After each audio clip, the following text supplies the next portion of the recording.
لما ريال مدريد يقابل بايرن ميونخ اعرف انك داخل على حرب كرويه، مش ماتش عادي خالص.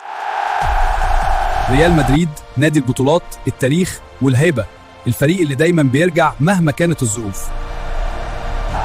وبايرن ميونخ فريق قوي جدا، لكن لما يقابل الملكي الحكايه بتختلف تماما.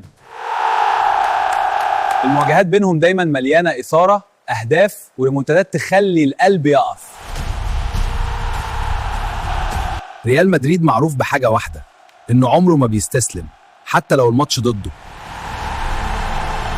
كم مره شفنا الريال بيرجع في اخر دقايق؟ ده فريق بيحب الضغط، الجماهير دايما ورا الفريق وده اللي بيدي اللاعبين طاقه مش طبيعيه. الماتش النهارده هيكون نار، والريال داخل عشان يكسب وبس. بايرن هيحاول يفرض سيطرته، لكن قدام ريال مدريد الموضوع مش سهل.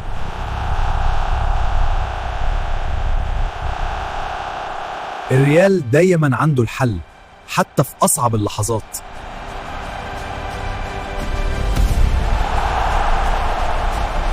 استعد الماتش تاريخي، لأن لما الملكي يلعب لازم يحصل حاجة كبيرة.